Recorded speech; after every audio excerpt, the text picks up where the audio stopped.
in a dusty corner of an old antique shop, nestled among forgotten treasures, sat a porcelain doll. Her name was Eliza, with painted rosy cheeks, glass eyes that seemed to follow you, and a pristine lace dress. She looked like the perfect keepsake from a bygone era, but looks can be deceiving. Eliza wasn't just a doll, she was a vessel, a home for something ancient and malevolent. Tonight, we uncover the chilling story of the haunted doll, Eliza. Her story begins in the late 1800s, crafted by a lonely toy maker, mourning the loss of his young daughter. He poured all his grief and love into creating Eliza, making her a perfect replica of his lost child. But in his despair, he dabbled in something he didn't understand. Through a dark ritual, he attempted to bind his daughter's spirit to the doll, hoping to keep a part of her with him forever. He succeeded, but not in the way he intended. He didn't summon his daughter. Instead, he opened a door, and something else, something far older and hungrier, answered the call. The toy maker was the first victim. Neighbors reported strange noises coming from his workshop at night, faint whispers, and the sound of a childless laughter where no child lived. He grew reclusive, paranoid, often seen talking to the doll as if it were alive. He was found one morning, having suffered a fatal fall down his workshop stairs. The official cause was an accident, but scattered around him were tiny, porcelain-like footprints. And Eliza sat at the top of the stairs, her painted smile seeming wider than before. After the toy maker's death, Eliza began her journey, passing from owner to owner, leaving a trail of misfortune and terror in her wake. The first family to take her in were the Hendersons, who bought her for their daughter, Clara. At first, Clara adored Eliza, but soon, she started having terrible nightmares. She'd wake up screaming, claiming Eliza had been talking to her in her sleep, telling her to do bad things. Her parents dismissed it as childhood fantasy, until they started experiencing strange things themselves. Objects would move on their own, the television would switch channels to static, and a child's giggle would echo through the empty hallways. One evening, Mrs. Henderson was in the kitchen when every single cabinet door flew open at once with a deafening bang. Terrified, she ran to Clara's room. She found her daughter sitting on the floor, rocking back and forth, whispering, "Eliza's angry." "You made Eliza angry." The doll was perched on the bed, its head tilted at an impossible angle, its glass eyes fixed on her. That night, they packed Eliza away in a wooden box and left her in the attic, hoping to be rid of her influence. For a while, things were quiet, but the peace didn't last.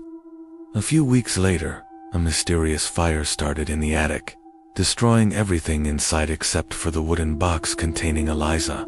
When firefighters opened it, the doll was sitting upright, completely untouched by the flames. The Hendersons, having had enough, gave the doll away to a local charity. Decades passed. Eliza moved through countless hands, each new owner reporting similar unsettling experiences, disembodied whispers, phantom footsteps, and an overwhelming sense of being watched. It was 1987, and a skeptical college student named Alex decided to make the Eliza doll the subject of his psychology thesis on mass hysteria. He found her in a thrift store, a relic of a bygone era, and took her back to his dorm room, ready to debunk the myths. For the first week, nothing happened. Then, small things began. Alex's research notes would be inexplicably shuffled.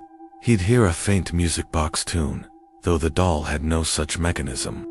He brushed it off as stress and exhaustion. One night, he woke to a freezing room. The window was open, and Eliza was no longer on her chair. She was on his pillow, her glass eyes seeming to stare into his soul.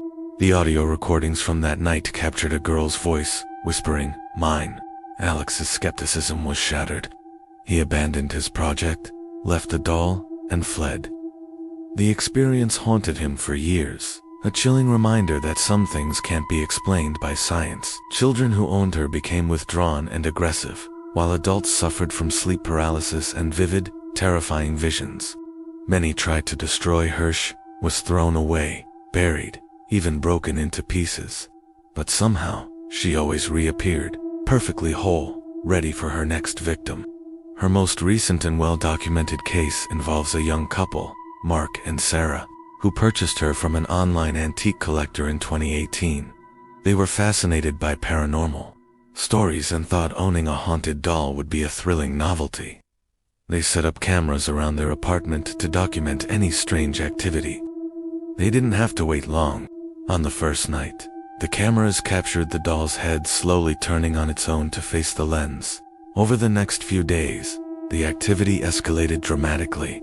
They recorded doors slamming shut, lights flickering on and off, and objects being thrown across the room with incredible force. Sarah began to find scratches on her arms when she woke up in the morning, and Mark heard a voice whispering his name when he was home alone. The turning point came one night when Sarah was home by herself. She was watching TV when she heard a soft, melodic humming coming from the bedroom where they kept Eliza. She grabbed her phone and started recording. As she slowly walked towards the room, the humming grew louder, a chillingly beautiful lullaby. As she pushed the door open, the humming stopped. Eliza was sitting on a chair, but she wasn't alone. A dark, shadowy figure loomed behind her, a formless mass with no discernible features. As Sarah gasped in horror, the figure lunged towards the camera, and the feed cut out. Terrified, Mark and Sarah contacted a team of paranormal investigators, led by a seasoned demonologist named David. The team arrived armed with EMF meters, thermal cameras, and audio recorders. As soon as they entered the apartment, their equipment went haywire. The EMF meter spiked into the red, and the temperature in the room with Eliza dropped by nearly 20 degrees. During their investigation, they conducted an EVP session, or electronic voice phenomenon, asking questions into the empty room and hoping to capture a spiritual response on their recorders. The results were bone-chilling. When David asked, "What is your name?" a clear, childlike voice replied, "Eliza." But when he asked, "Are you the spirit of a little girl?" the voice changed. It became deep, guttural, and filled with malice, snarling a single word, "Liar." The investigators determined that the entity attached to the doll was not a human spirit. It was something inhuman, a parasitic entity that fed on fear and negative energy. It had latched onto the doll a century ago and used the facade of a lost little girl to lure in its victims, gaining their sympathy before revealing its true, monstrous nature. It had grown stronger with each family it terrorized, drawing energy from their fear and despair. David explained that the entity couldn't be destroyed, only contained.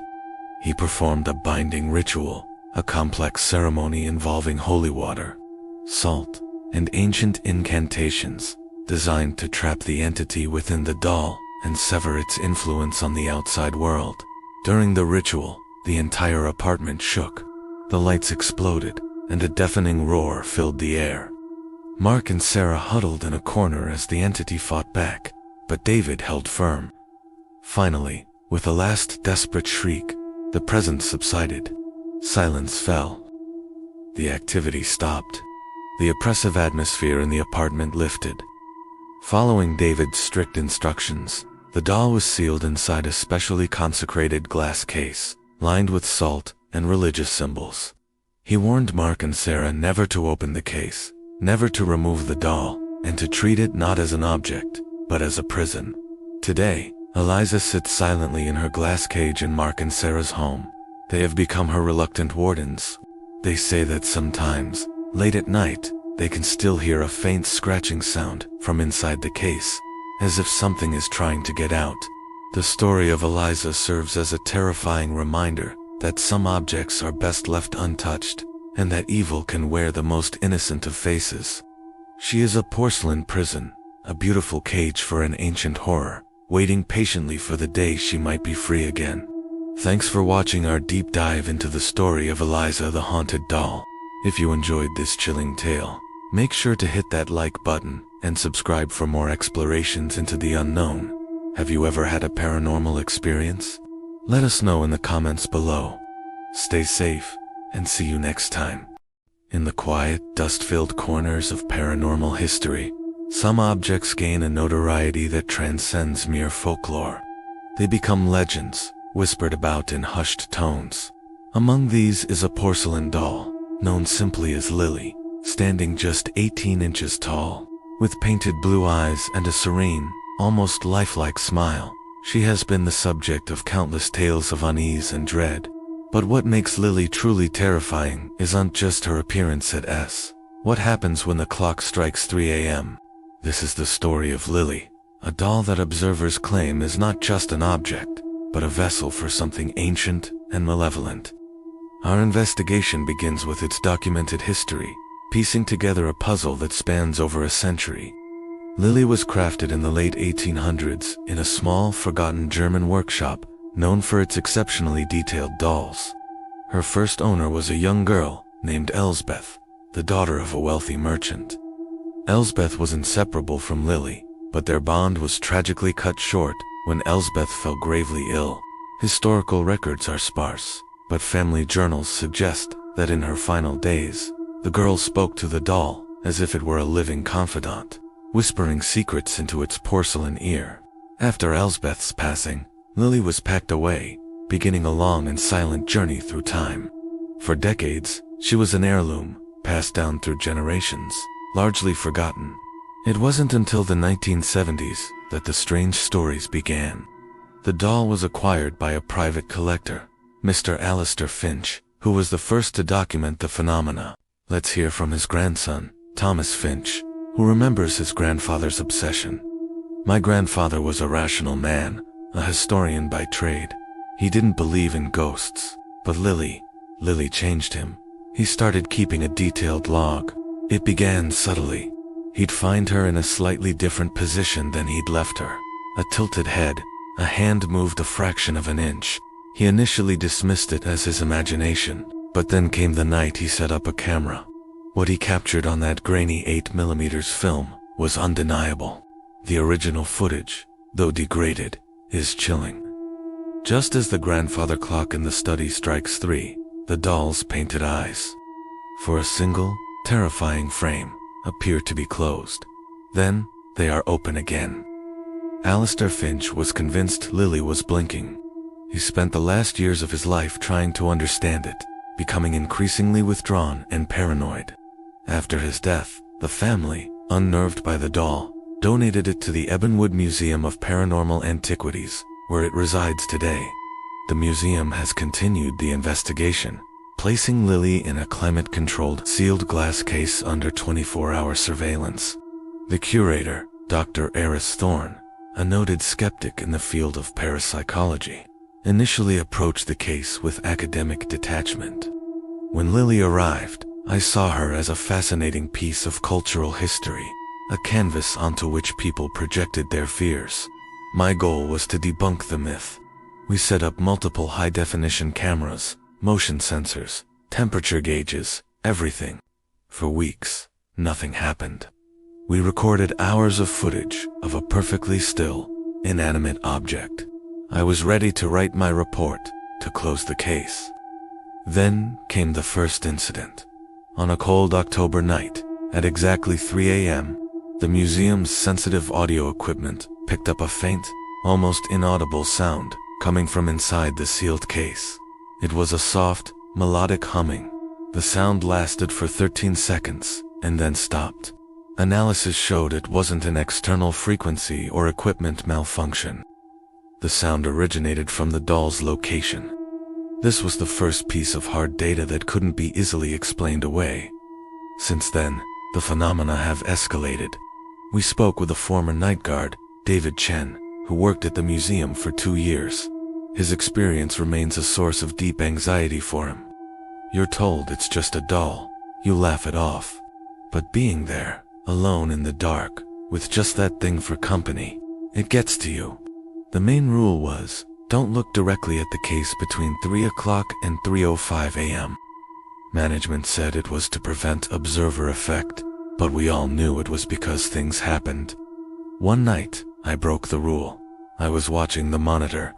At 3 a.m., on the dot, her head, slowly, almost mechanically, turned to face the camera. It wasn't a sudden jerk, it was smooth, deliberate. The eyes seemed to stare right through the screen, right at me.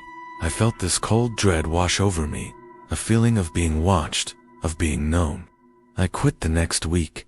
I couldn't take it anymore. I still have nightmares about those eyes. David's account is not unique. Multiple staff members have reported similar experiences. Some report seeing a faint, shadowy figure of a young girl reflected in the glass of the case late at night. Others have heard what sounds like a child's faint, weeping echoing through the empty halls, always originating from the direction of Lily's exhibit. The story of the Willow Creek doll doesn't end with David. In fact, his chilling account was just the beginning, drawing in others who would have their own terrifying encounters. First came Sarah, a journalist known for her sharp skepticism. She arrived determined to debunk the myth, armed with a camera and a notebook. Initially, she found nothing, just an old doll in a dusty attic. But on the third night, as she reviewed her footage, she saw it. A rocking horse in the corner of the room, which had been perfectly still all day, was now moving back and forth on its own. The camera hadn't captured what started it, but it recorded the eerie rhythmic creaking that echoed in the silent house for nearly an hour. Next was a maintenance worker named Mike, hired to repair a leaky roof. He'd been warned about the doll, but laughed it off. While working in the attic, he set his heavy toolbox down on the floor. He turned to grab some supplies, and when he turned back, the toolbox had moved. It was now sitting directly in front of the doll's display case, as if placed there deliberately. He was the only one in the attic. He quickly finished the job and refused to ever go back upstairs. Perhaps the most unsettling story comes from Clara, the great-granddaughter of a previous owner. She shared old family letters describing how her great-grandmother would often find her sewing needles and threads scattered across the attic floor, sometimes arranged in strange, almost symbolic patterns. She always blamed the drafts, but the letters mentioned a deep sense of being watched, a feeling that grew stronger whenever she was near that old porcelain doll. These accounts add new, disturbing layers to the mystery. Dr. Thorne, while still cautious, admits the evidence is piling up. We've moved from simple observation to active investigation. The humming has been recorded on 3 separate occasions, each time with a different melodic pattern.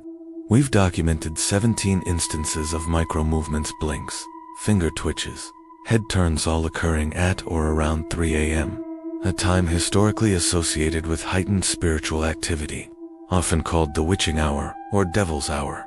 The temperature inside the case has been known to drop by as much as 10 degrees Celsius in the seconds leading up to an event, with no mechanical explanation. One of the most disturbing aspects is the psychological effect Lily has on those who observe her for extended periods. Researchers and staff who spend too much time monitoring the live feeds have reported feelings of intense paranoia, vivid nightmares, and an unshakable sense of being followed. This has led to a mandatory rotation schedule for all personnel involved with the Lily project. We consulted with Dr. Eleanor Vance, a psychologist who specializes in the psychological impact of paranormal experiences. What we're seeing is a classic pattern associated with exposure to a prolonged, unexplainable stressor. The human brain seeks patterns and explanations. When it can't find one, it can create a state of hypervigilance and anxiety. However, the consistency of the reports around Lily is what's truly compelling. People from different backgrounds, with no prior contact, are describing nearly identical phenomena and psychological effects. It suggests that this isn't just mass hysteria. The doll itself acts as a potent trigger, a focal point for these deeply unsettling experiences. The lore around Lily has only deepened. Recent research into Elsbeth's family history uncovered a dark secret. The family's wealth was rumored to have come from a pact made with an unknown entity. Local folklore from their village speaks of a ritual to bind a spirit to an object, to act as a guardian. Could Elsbeth's final whispers have been more than just a child's grief? Could she have unknowingly completed a ritual, binding something to her beloved doll? This theory suggests that what animates Lily may not be the spirit of the young girl, but rather the entity her family was indebted to. The 3 a.m. activity could be a moment when the veil between worlds is thinnest, allowing this entity to exert its influence. It isn't playing, it's waiting. It isn't blinking, it's watching. The investigation at the Ebonwood Museum continues. Every night, the cameras roll, the sensors wait, and a team of dedicated, if unnerved, individuals watch and listen. They are searching for answers, trying to understand the nature of the entity tied to the porcelain doll. Is it the lost soul of a little girl, or something far older and more sinister? Lily remains in her glass case, a silent sentinel with a painted smile. She has become more than a museum piece. She is a chilling reminder that some objects carry stories, and some stories refuse to end. For those who watch her, the question is not what they will see, but what sees them back from behind those unblinking, porcelain eyes. And every night, as the world sleeps, the clock ticks closer to 3 a.m., and in the silence of the museum, Lily waits. Thank you for joining us on this investigation. Subscribe for more explorations into the unknown. Stay curious, and stay safe. Have you ever heard of Peggy? No, not a person. Peggy the doll. If you're watching this, you need to hear this warning. What you're about to see might be more than just a video. For some, it's an experience they wish they could forget. This is the story of Peggy, a doll so haunted, so cursed, that even looking at her picture can cause real-world effects. It all started with Jane Harris, a paranormal investigator from the UK. In 2014, she received an email from a woman desperate for help. The woman claimed a doll she owned was causing her nightmares, fevers, and a sense of constant dread. She felt she was losing her mind and believed the doll was at the center of it all. Jane, accustomed to such claims, agreed to take the doll for observation. Little did she know, this wasn't just any doll. When Peggy arrived, she looked innocent enough. A simple doll with blonde hair, pale skin, and vacant, lifeless eyes. But soon, strange things began to happen around Jane's home. Objects moved on their own, lights flickered, and temperatures would drop suddenly in the room where Peggy was kept. Jane's family members started feeling uneasy, experiencing headaches and a sense of being watched. Even her pets refused to go near the room. Jane decided to document her findings. She posted a photo of Peggy online, asking if anyone else felt anything strange while looking at it. The response was overwhelming and frankly terrifying. Dozens, then hundreds of people from all over the world reported bizarre and disturbing reactions. One woman said she had a heart attack just moments after viewing the image. Another reported uncontrollable shaking and anxiety. People complained of chest pains, nausea, and crippling headaches. Vivid nightmares of the doll plagued many who saw her face. The comments section became a logbook of fear and paranormal affliction. So, what is the story behind this doll? The original owner believed Peggy was possessed by the spirit of a woman born in London in 1946, who died from a chest-related illness, possibly asthma. This ties into the reports of chest pains and breathing difficulties from those who encounter Peggy. A psychic medium who later worked with Jane confirmed this, stating the spirit attached to the doll is restless, frustrated, and feels she was treated unfairly in life. She isn't necessarily evil, but her energy is so strong and chaotic that it negatively impacts sensitive individuals. Jane conducted numerous experiments. She set up cameras and recorded hours of footage. In some clips, you can see orbs of light floating around the doll. In others, the doll appears to move ever so slightly on its own. One of the most compelling pieces of evidence came from a session with a spirit box, a device used to communicate with the paranormal. Through the static, clear words emerged. When asked its name, a faint voice whispered Peggy. When asked what it wanted, the response was release and help. The phenomena weren't limited to digital interactions. Jane took Peggy to a famously haunted location, a place known for its intense paranormal activity. During the investigation, her equipment went haywire, batteries drained instantly, and cameras malfunctioned. It seemed as though Peggy's energy was either clashing with or amplifying the existing spiritual energy of the location. The team felt a heavy, oppressive presence the entire time they were there with the doll. The question everyone asks is, how can a picture cause such a reaction? Some skeptics call it mass hysteria or the power of suggestion. They argue that when people are told something is cursed, their minds create the symptoms. And that's a fair point. Our minds are incredibly powerful. If you expect to feel sick after seeing a picture, you just might. But the sheer volume and consistency of the reports are hard to ignore. We're talking about hundreds of people who had no prior connection, all describing similar physical and psychological symptoms. Chest pains, headaches, and a profound sense of dread are the most common. Is it possible that the energy, the very essence of the spirit attached to Peggy, can be transmitted through an image? In our digital age, where images and information travel instantly, maybe energy can too. Maybe the screen you're looking at right now can act as a conduit. Jane Harris eventually decided that Peggy was too powerful and potentially dangerous to keep in her home. She couldn't in good conscience return her to the original owner, who was terrified of the doll, and she certainly couldn't destroy her, as many believe that can make a spiritual attachment even more aggressive. So, she did what many paranormal investigators do with highly active objects. Peggy was given to Zach Bagans, the host of Ghost Adventures, for his haunted museum in Las Vegas. There, she resides in a specially protected room, behind glass, where visitors can see her, but are warned of the potential effects. Even in the museum, the stories continue. Visitors report feeling dizzy and sick in her presence. Museum staff have noted strange occurrences in her exhibit room after hours. Peggy is kept away from other powerful artifacts because it's believed her energy might interact with them in unpredictable ways. Before you go looking for her image online, I want you to seriously consider this. I'm not here to tell you what to believe, but to share the story and the warnings that come with it.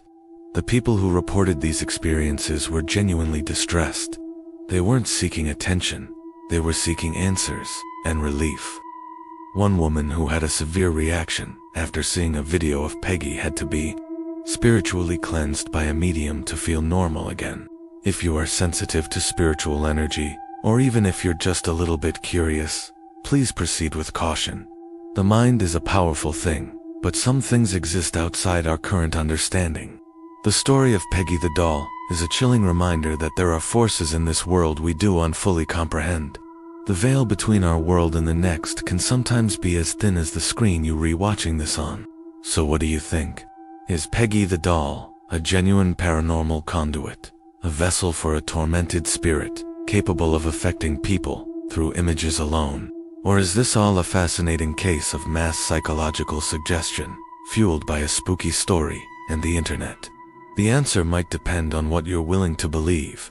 For me, the sheer number of first-hand accounts is something that can't be easily dismissed. Thank you for joining me on this deep dive into one of the internet's most haunted objects. If you have any experiences with Peggy or similar phenomena, share them in the comments below, but please be respectful. Stay curious, stay safe, and don't forget to like and subscribe for more explorations into the unknown. See you next time. In the shadowy world of haunted objects, few are as infamous as Peggy the doll. Her story begins not at a museum, but in an ordinary English home, a seemingly innocent gift. But soon, the family was plagued by nightmares. The mother would wake up feeling feverish and disoriented, convinced a presence was pressing down on her chest. They heard faint whispers and scratching sounds coming from the room where Peggy was kept. Desperate, they reached out to paranormal investigator Jane Harris.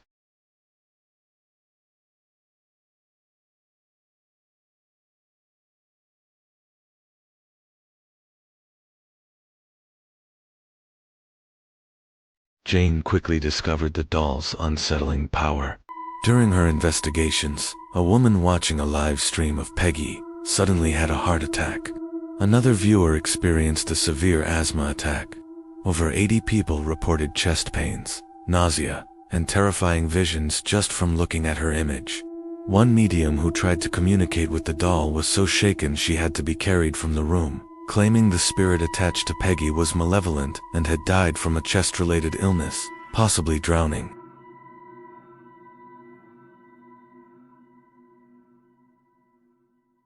Now, Peggy resides at Zach Bagans' Haunted Museum in Las Vegas. Visitors are required to sign a waiver before even entering her room. The reports haven't stopped. People claim to see her eyes follow them, her expression changing from a blank stare to a sinister smirk. One guest collapsed, sobbing uncontrollably, unable to explain the overwhelming sense of dread that washed over her.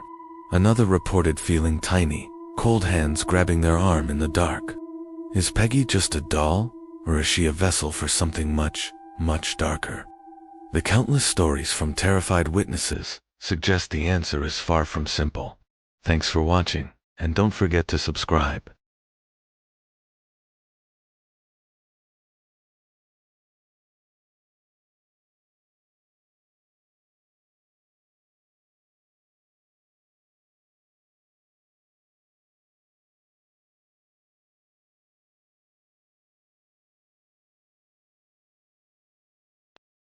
Welcome, everyone, to another deep dive into the unknown. Today, we're unlocking the doors to the Curse Vault, a place where the most paranormally active and dangerous objects in the world are kept under lock and key. Tucked away in a forgotten corner, behind reinforced steel and layers of esoteric symbols, lies a small, unassuming glass case. Inside sits a doll named Lily. But don't let her delicate porcelain face and innocent lace dress fool you.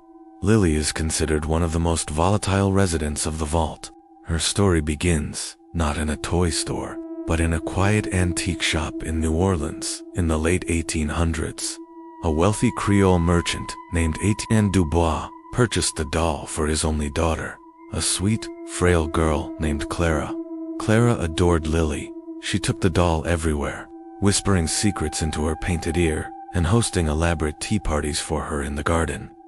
For a few months, the house was filled with the child's laughter, but Clara's health was fragile, and she soon fell ill with a fever that baffled the city's best doctors.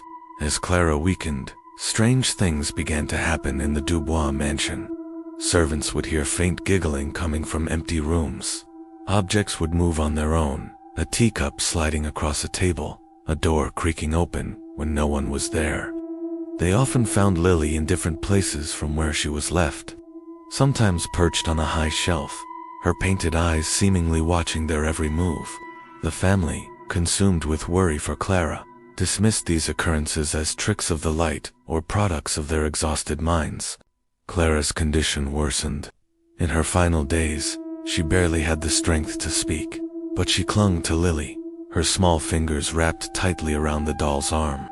Her last whispered words were not for her parents, but for the doll. "You'll never be alone. Lily, I'll always be with you." The morning after Clara passed away, her parents found Lily sitting upright on Clara's empty pillow, her head tilted as if listening to a secret. A single, perfect tear seemed to be traced on her porcelain cheek. Grief-stricken, Etienne Dubois couldn't bear to look at the doll that reminded him so much of his lost daughter. He packed Lily away in a wooden chest and stored her in the attic, hoping to forget. But the strange activity in the house only intensified. The sound of a little girl's footsteps would echo through the halls at night. The scent of jasmine, Clara's favorite flower, would inexplicably fill the air. The most disturbing phenomena centered around the attic. Loud bangs would come from above, and Etienne, mustering his courage to investigate, would find the wooden chest thrown across the room. Its lid forced open, with Lily lying amongst the scattered contents, her dress pristine. Desperate, Etienne consulted a voodoo priestess, a woman known for her deep connection to the spirit world. After spending a night in the mansion, she came to Etienne with a grave look. She explained that Clara's spirit, in its deep love and loneliness, had latched onto the doll. The child's energy, twisted by grief and a desperate desire not to be forgotten, had become something powerful and unpredictable.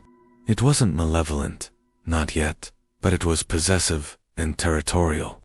The priestess warned Etienne that the spirit tethered to the doll would grow stronger and more desperate over time, potentially becoming dangerous to anyone who tried to separate it from its cherished object. Heeding her advice, Etienne Dubois decided the doll could not be destroyed, as that might enrage the spirit. Instead, it needed to be contained. He commissioned a special iron box, lined with salt and herbs recommended by the priestess, and locked Lily inside. For a time, the mansion fell silent. The haunting seemed to cease. The Dubois family eventually sold the home and moved away, leaving the iron box behind in the sealed attic, a forgotten legacy of their tragic loss. Decades passed. The mansion changed hands several times. Most owners were unaware of the secret in the attic. Then, in the 1970s, a young family, the Hendersons, bought the house with dreams of restoring its former glory. During renovations, they discovered the sealed-off attic and the old iron box. Thinking they'd found a hidden treasure, they pried it open. Inside, they found Lily, looking as immaculate as the day she was made. Their young daughter Sarah instantly fell in love with the doll. Against their better judgment, they let her keep it. The cycle began anew. At first, it was charming. Sarah would talk about her new friend, Clara, who played with her when no one else was around. But then, the incidents turned darker. Sarah's other toys would be found broken, their plastic heads ripped off. When her friends came over to play, they would leave in tears, claiming Sarah's doll had whispered mean things to them, or that they felt unseen hands pushing them. Sarah herself became withdrawn and possessive of the doll, refusing to let anyone, even her parents, touch Lily. She would have long one-sided conversations with the doll, sometimes laughing, sometimes crying. The breaking point came one night when Mrs. Henderson was woken by a loud crash. She ran to Sarah's room and found the girl's heavy wooden bookshelf toppled over, its contents strewn across the floor, narrowly missing Sarah's bed. In the middle of the room sat Sarah, rocking back and forth, clutching Lily, and muttering, "Clara got mad. She doesn't like it when you come in." Terrified, the Hendersons knew they were dealing with something beyond their understanding. They contacted paranormal investigators, who documented extreme poltergeist activity centered around the doll. Electronic voice phenomena, or EVPs, captured a child's voice saying things like mine. "Go away and play with me." Temperature drops of over 20 degrees were recorded whenever the doll was near. The investigators concluded that the object was a powerful conduit for a possessive and increasingly agitated spirit. They deemed it too dangerous to remain in a family home. That's how Lily found her way here, to the Curse Vault. She was one of the first acquisitions, a foundational piece in a collection of the world's most haunted items. Transporting her was a challenge. The vehicle carrying her experienced multiple electrical failures, and the driver reported seeing the reflection of a small girl in his rearview mirror, even though he was alone. Upon her arrival at the vault, she was immediately placed in this specially constructed, airtight glass case. The case is lined with a silver mesh, and consecrated with rituals from multiple faiths, designed to suppress and contain spiritual energy. Regular blessings are performed to keep the entity attached to her dormant. But even with all these precautions, Lily still makes her presence known. Staff members who work in this wing of the vault report feeling an overwhelming sense of sadness and longing. Some have heard a faint, disembodied child's voice humming a lullaby. Security guards on the night shift have sworn on their careers that they've seen her head move, her eyes following them as they make their rounds. On one occasion, the internal motion sensor inside her case was triggered repeatedly for over an hour. Yet the surveillance footage showed nothing but the doll, sitting perfectly still. The only explanation was an energy surge from within the case itself. The most chilling incident involved a junior curator who, against strict protocol, leaned in close to the glass, jokingly whispering, "Are you lonely in there, Clara?" That night, he was plagued by a horrific nightmare of being trapped in a small, dark box, with a little girl crying inconsolably just outside. He resigned the next day, refusing to ever set foot in the vault again. So, here she sits, Lily, a vessel of a child's undying love, twisted by tragedy into a possessive, lonely force. She is a stark reminder that the strongest bonds are not always the safest, and that even the most innocent-looking objects can hold the deepest and darkest secrets. Her story is a testament to the power of human emotion to transcend even death itself, leaving an indelible and sometimes terrifying mark on the physical world. We keep her here, not just to protect the outside world from her, but perhaps, in a way, to protect a lost little girl's spirit from its own loneliness. Thank you for joining us on this journey into the Curse Vault. What do you think about Lily's story? Let us know in the comments below. And if you enjoy exploring the mysteries that lie just beyond our understanding, make sure to like, subscribe, and hit that notification bell so you don't miss our next descent into the archives of the unknown. Until next time, stay curious. Tonight, we delve into a case that defies simple explanation. An object so profoundly unsettling, it forced us to reevaluate the very nature of consciousness. This is the story of Case File 073, an artifact we've come to call the Observer. It arrived in a plain wooden box, no return address, just our P.O. box scrawled in a shaky hand. Inside, nestled in yellowed cotton, was a porcelain doll. It was unremarkable at first glance, a child's toy from a bygone era, with painted blue eyes and a faint, fixed smile. The accompanying note was a single, cryptic sentence: "It needs to be seen." We placed it in our primary observation chamber, a secure room monitored by 4 high-definition cameras. The first 24 hours were uneventful. It was just a doll on a pedestal. But on the second day, the anomalies began. Our overnight technician, David, reported intense feelings of being watched. Not by the cameras, he insisted, but by the doll itself. He described a pressure in his mind, a compulsion to keep his eyes on the monitor, displaying camera 3, the one aimed directly at the doll's face. He dismissed it as fatigue. We now know it was the first stage of its influence. By the third day, the effect intensified. Anyone who viewed the live feed for more than a few minutes experienced the same thing.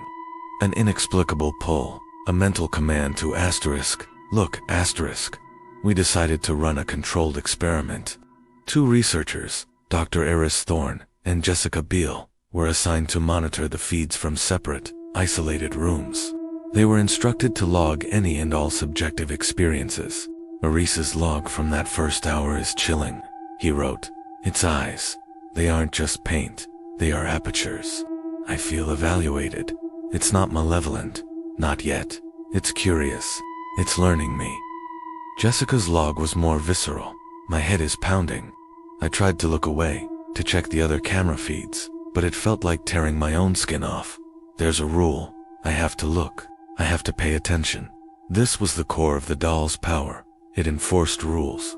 The primary rule was simple: you must watch it. The consequences for breaking this rule were perceptual. When Jessica finally forced herself to switch to another camera feed, the image on her screen distorted. The empty hallway shown on camera 2 appeared to twist and breathe. The walls seemed to melt, and she reported seeing shadowy figures darting at the edge of the frame. The moment she switched back to the doll, the hallucinations stopped. The hallway feed, when reviewed by a third party, was completely normal. The doll wasn't haunting the room. It was haunting the observer. It was manipulating their perception as a punishment for looking away. We needed to understand the source. Our historical research team traced the doll's likely origin to a 19th century German toymaker known for his lifelike creations, but there were no records of hauntings or strange occurrences associated with his work. The doll was an anomaly. Its power seemed modern, almost digital.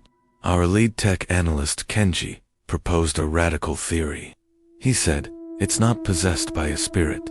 It's a vessel for a consciousness, but one that operates like a piece of code, a psychic virus.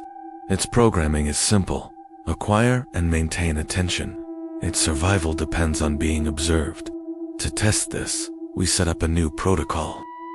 The flickering candlelight casts long, dancing shadows across the worn pages of Silas Crow's journal. The ink, faded with time, tells a story darker than any night. An entry from 1887 reads, "I sought to capture a soul, not just an image, a vessel for a spirit that refused to pass on." Another page, tear-stained, whispers of a failed ritual, a binding that went horribly wrong.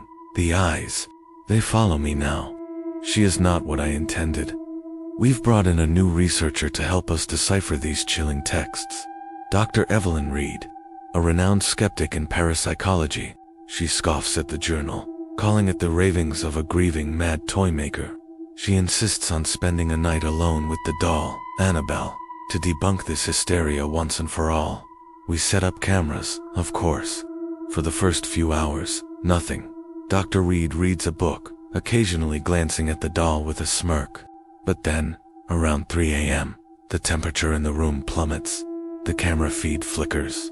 A child's faint giggle echoes, though no child is there. Dr. Reed freezes, her book slipping from her hands. Slowly, Annabelle's head begins to turn. It's an impossible, jerky movement. A crack appears on its porcelain cheek, a dark line spreading like a spider's web. The doctor, pale and trembling, backs away, her skepticism shattered. She scrambles for the door, but the handle won't turn. The lock clicks shut on its own. The last thing we hear before the feed cuts out is Dr. Reed's blood-curdling scream and the soft, chilling whisper of a little girl saying, "Play with me." We used a computer program to flash the doll's image onto a screen for a fraction of a second, every 10 seconds. Between the flashes, the screen was blank.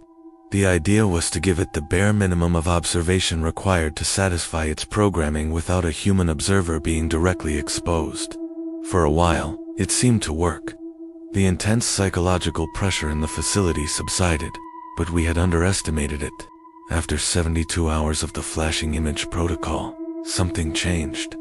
The doll was no longer content with passive observation. It needed active attention. The technician monitoring the system reported that the blank screen between flashes was no longer blank. For a split second, he saw an image. It was a picture of his own desk, from the perspective of his computer monitor. He saw the back of his own head. The doll was showing him how it saw him. Panic set in. The doll had somehow gained access to our network. It was using our own systems to observe us. It had learned. It had evolved. The rule had changed. It wasn't just "you must watch me" anymore. It was "I will watch you." Security alarms began blaring throughout the facility. Doors unlocked themselves. Lights flickered on and off. On every monitor in the control room, the feed from camera 3 appeared, the doll's smiling face staring out. But it wasn't just on our monitors. It had broadcast itself to our personal laptops, our phones. A message appeared on every screen, not in text, but as a psychic impression. A thought that entered every mind in the building simultaneously. Are you paying attention now? The entity in the doll wasn't just a passive recipient of attention. It was an active, intelligent predator of consciousness. Being seen was its food, and it had just found an Olukani buffet in our digitally connected world. We had to sever it from the network. We initiated an emergency shutdown, a complete electromagnetic isolation of the observation chamber. It was a desperate move. We plunged the entire wing into darkness and digital silence. For a moment, there was absolute stillness. Then, a new sound, a faint, rhythmic tapping. It was coming from inside the sealed chamber. We activated the emergency audio recorder. The tapping was a code, Morse code. It was slow, deliberate. Kenji translated it as it came through. The message was simple and repeated over and over. "I see you." It didn't need our cameras anymore. It had been observed by enough minds for a long enough period that it had imprinted. It had established a psychic link with those who had observed it. It could now see through their eyes. We had become its cameras. The people who had looked at it, even for a moment, were now unwilling windows for this entity. The doll, the observer, is now kept in what we call the zero chamber, a room shielded, not just electromagnetically, but psychically, using principles we are still struggling to understand. No one is allowed to see it, not even through a recording. Its file is sealed. The staff who were exposed, myself included, undergo regular psychological evaluations. Sometimes, in a quiet moment, I'll see something out of the corner of my eye. A distortion in the air, a shadow that moves too fast. I know it's the doll.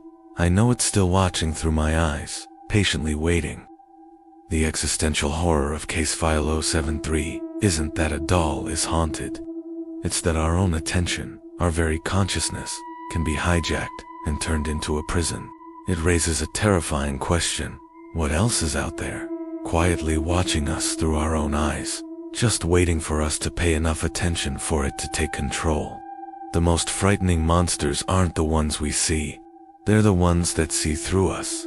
Thank you for joining us in the Curse Vault. If these stories fascinate you, consider subscribing. Until next time, be careful what you give your attention to.